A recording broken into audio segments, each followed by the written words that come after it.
You did A on that, man. Big L, little A. You do it again, man. Come on, huh? I know, right?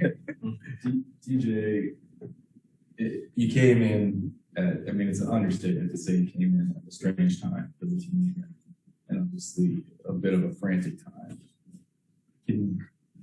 What's the way you kind of make sense of the month or so you just went through it and watched this group kind of lose out on that goal?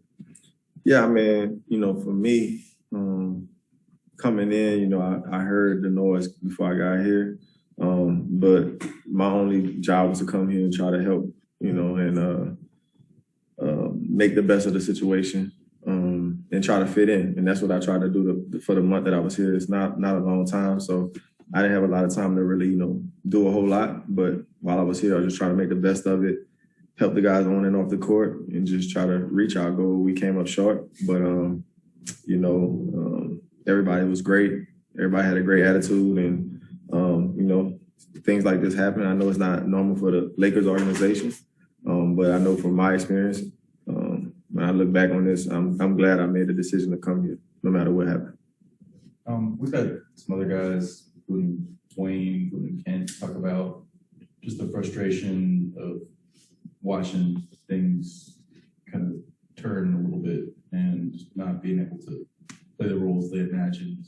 Was that something you ever felt as a guy coming in sort of midstream, that guys who were like, oh, this is a new guy, like he's now we got to fit him in, we got to figure out his role in the rotation? Was there ever any, tension between the guys who are already here when you're playing in? Nah, I mean, that's one thing I can definitely say about this team. The group of guys that we have were great guys. You mentioned two of my favorite guys right there, Wayne and Bays. I mean, I've been in the league with those guys, played against them for the longest, and they definitely can still play at a high level. And that's just part of being in the NBA. There's going to be times when you're on teams where you don't get the same opportunities, and the opportunities were limited here, but at the same time, they came with a great attitude every day. They picked their teammates up every day during games, during practice, and that's hard to do. A lot of fans don't know that. A lot of people on the outside don't know how hard it is for a guy who can still play and know he can still play at a high level, but have to put his pride aside to help his teammates and cheer his teammates on a daily basis. That's a hard thing to do. So those guys were great. The whole team was great. We had a lot of guys like that on this team. TJ, beyond the injuries, what do you think could have changed to help this team, or was the injury just so overwhelming that it just took everything out of you guys? Yeah, I mean, I was here for a month, so but one thing I can tell you about the NBA is injuries can change a whole season. I've seen teams win championships because of that. I've seen teams lose championships because of that. So injuries, I guess you could say luck plays a big part in this league, especially at times like this. So for this team, definitely injury played a big part. Those guys, I think, didn't get to play together as much, Russ, AD, and Brian. And that's our three main guys, so that makes a difference. But I think it's a little bit of luck, bad luck, good luck. Some teams have it, some teams don't. And that's what kind of went on this year, just bad luck with injuries. Yeah, you said when you're on the outside, you heard some of the noise. And once you got on the inside, could you see ways that there was actual stuff and maybe some other stuff that was overblown?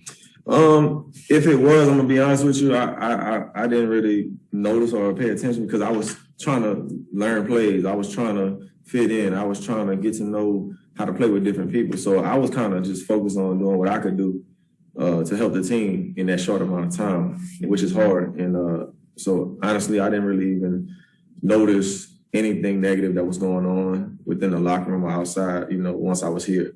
I was just focused on doing my job and trying to learn as much as I can to help the guys win, help us get to our destination. We saw the way you performed in Cleveland when the team was still very much in the hunt, a game that had significance.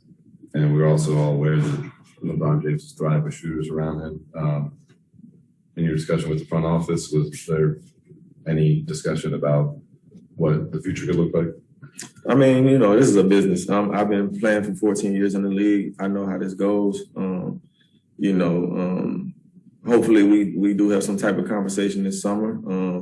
But at this point, you never know. Coach Vogel, was let go today, which is, kind of a big loss for our organization and guys that knew him, so that's one thing that happened, and there's probably other things that may happen. And, those things are probably more important than I am. So when that time comes, hopefully something is there. I'm definitely open to it, but nothing was said. Nothing is expected. So consider you for a brief minute before this, you were out of the NBA. You still have the passion to continue your NBA career? If you can find that? Yeah, that's something I did tell Rob and Kirk when I was up there that, I thanked them because when the Rockets did waive me, I was home for about 3 weeks. I had other teams calling me, but at that point I was kind of, I wouldn't say done, but I was, I guess, mentally kind of checked out, just because of everything that went on in Houston and things like that. But by me coming here, it kind of, flipped the switch for me to get back into that basketball mindset and NBA player mindset that I loved for all these years. And it definitely put me in a place where I do want to continue to play, if things work out. Because at the point before I came here, I wasn't at that point. So I definitely appreciate them and the organization for doing that for me mentally.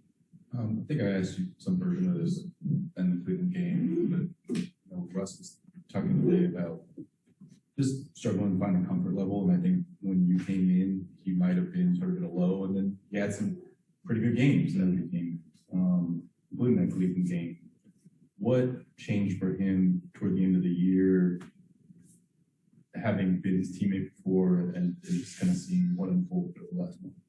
Yeah, Russ is my guy. And if you know Russ, it's hard to get in his head, basketball-wise, what he's thinking and what's going on. But the one thing I can say about him is that guy never quits. No matter what's being said about him, no matter how he's playing or how the season going, he's always available to play. He's always going to play hard and give it his all. And that's one thing I love about him. And he's a great guy off the court. So, basketball-wise, I don't know what changed for him at the end. It made him play better, in everybody's eyes. But I just think, everything he's been through this year and how the seasons went, I think for him to continue to play the way he's played all the way to the end, that's just, I tip my hat off to him.